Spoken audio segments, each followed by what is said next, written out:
Fala galera do canal, beleza? Como vocês estão? Hoje eu estava assistindo uma aula. Nessa aula o professor ele falou de um quadro muito interessante, inclusive eu fui pesquisar depois sobre esse quadro. E aquilo me fez refletir além da história do quadro, né? Além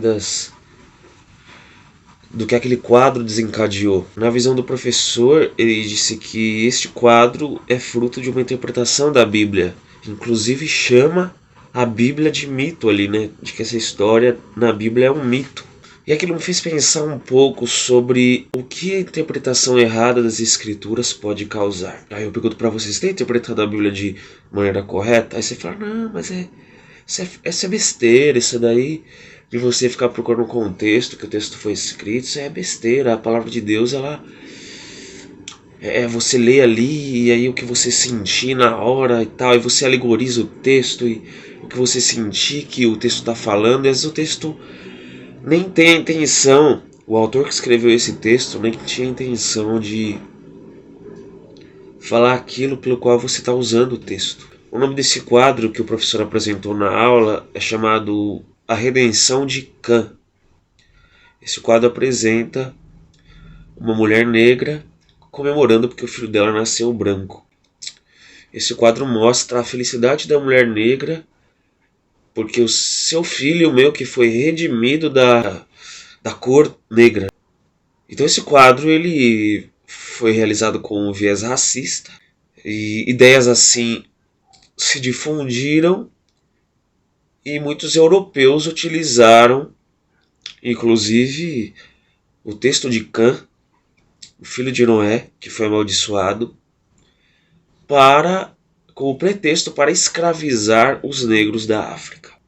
Isso é um problema de interpretação, porque olha, um grupo pegou o texto bíblico e interpretou do seu jeito para fazer as coisas da maneira deles, fazer as suas maldades, disseminar o ódio, o racismo, etc.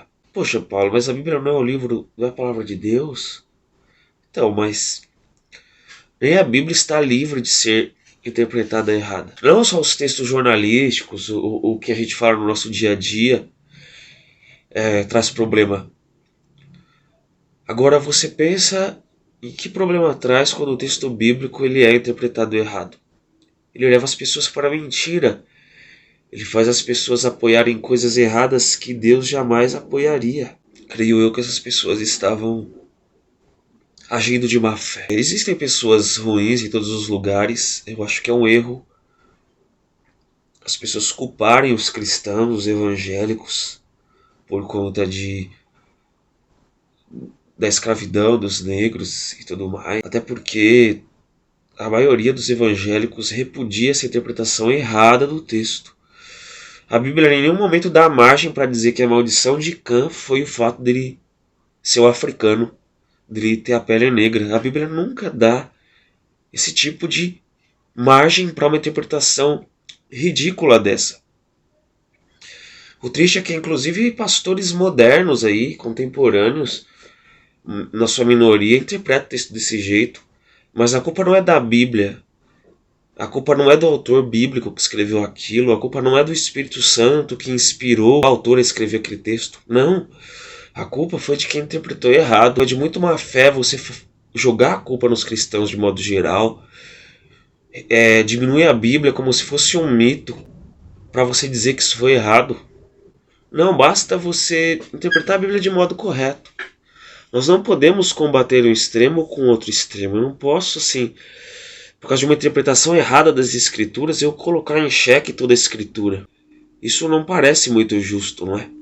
Hoje, por exemplo, há evangélicos que usam a Bíblia para roubar dinheiro das pessoas, para dizer que se ele pagar 1.000, 2.000, 10.000 reais, a pessoa pagar isso para o pastor lá, encher o bolso dele, ela vai ser abençoada.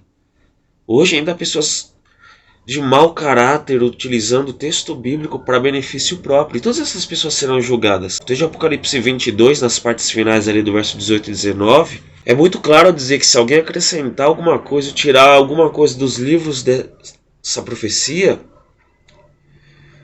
Deus vai tirar sua parte da árvore da vida. Deus vai acrescentar os flagelos descritos ali no Apocalipse.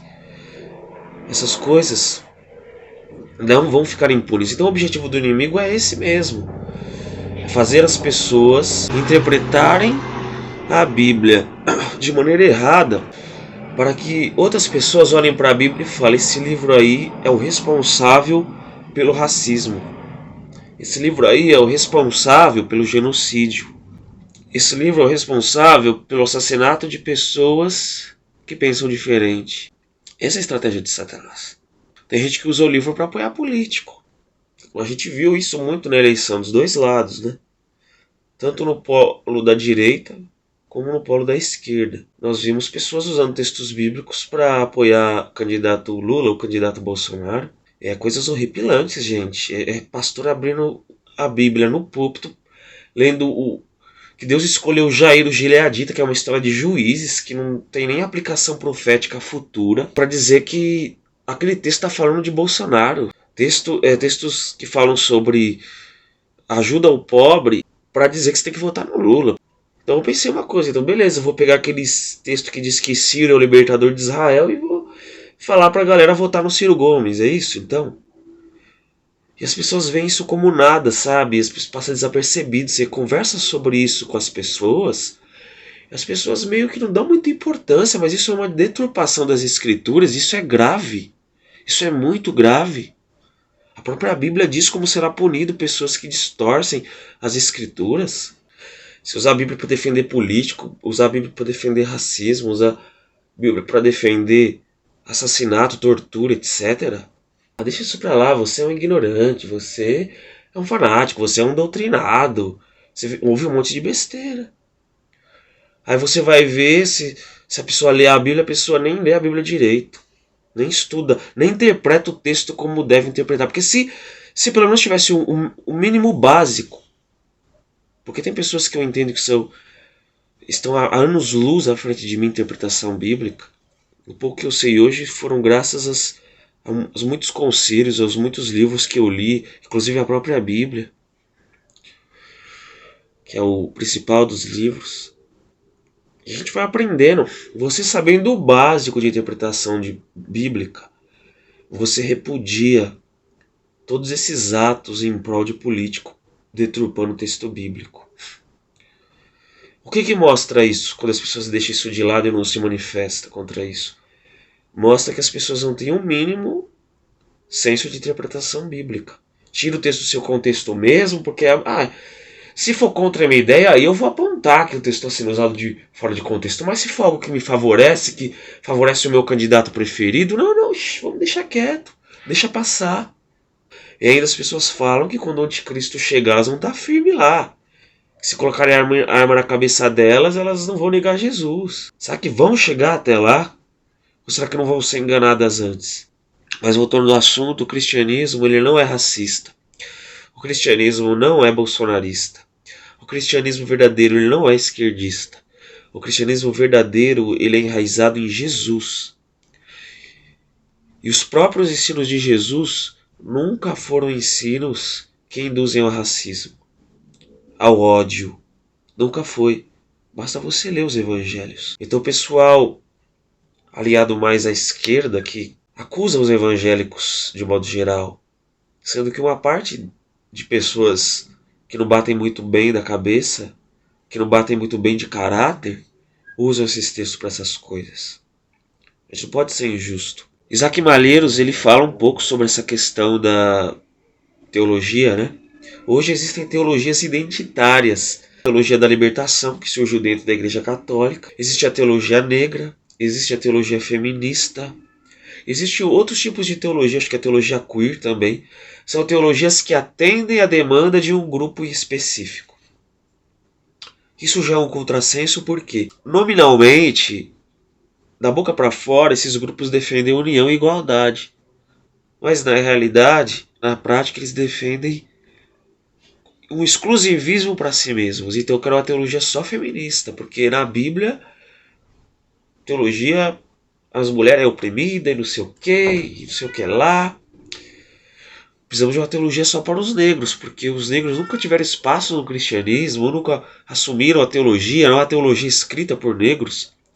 Sobre o feminismo, nós temos um vídeo no canal falando sobre as mulheres que foram protagonistas na palavra de Deus, tá? Deus escolheu mulheres para serem juízas, para serem rainhas e salvar o seu povo. Deus escolheu uma mulher para ser a mãe do Messias.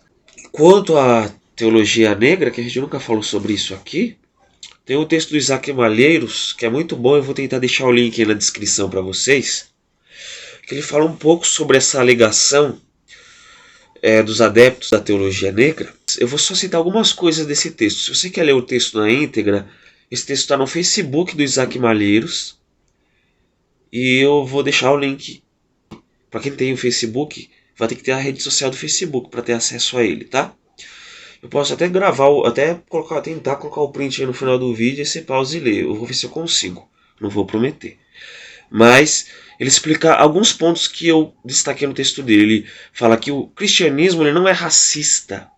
O cristianismo ele foi religião dos negros muito antes dos europeus. Muito antes dos europeus. A Europa nem existia. A gente vê alguns exemplos aqui de pessoas negras adentrando o povo de Deus, fazendo parte do povo de Deus. Moisés se casou com uma africana, Zípora. Jeremias ele foi resgatado por um etíope da cisterna. Deus usou um homem negro, africano, etíope, para resgatar Jeremias. Simão de Cirene ajudou a carregar a cruz de Jesus. E de onde que Simão de Cirene era? Adivinha? Da África. Tem um Simão chamado O Negro, em Atos 13:1.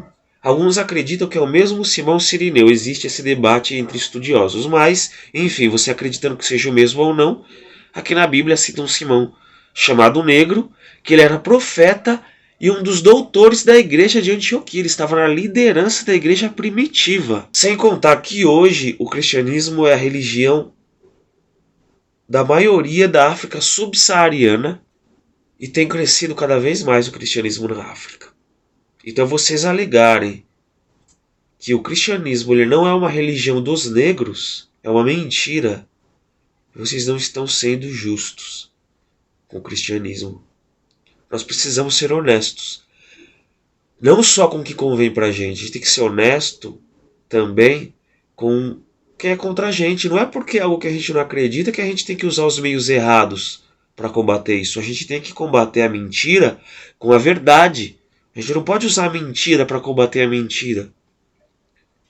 Porque na matemática, menos com menos pode até dar mais, mas na matemática de Deus, não. Menos com menos dá menos ainda. A reflexão que eu trago para vocês hoje é: cuidado com as interpretações bíblicas. Hoje surgiram várias vertentes aí, desde o extremo perfeccionista da teologia da última geração até a teologia liberal.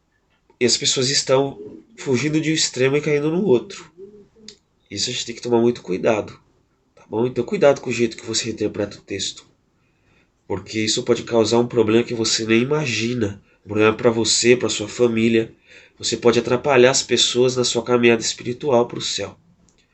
Inclusive a Ellen White, ela tem um livro aqui que eu estou lendo que é sobre sexualidade. Tá? Eu não vou pegar agora. Mas ela fala sobre... Ela estava mandando cartas ali para um homem que ele decepou seu próprio órgão genital, porque ele, alguns acreditam ali, que ele seguiu rigorosamente o que Jesus disse ali: se sua mão te faz pecar, corta sua mão e lança fora. Se teu olho te faz pecar, corta o seu olho e lança fora. Esse homem fez isso. Existe um outro homem na história que fez isso aí também. Eu falo aqui também num vídeo do canal sobre isso, sobre esse outro homem.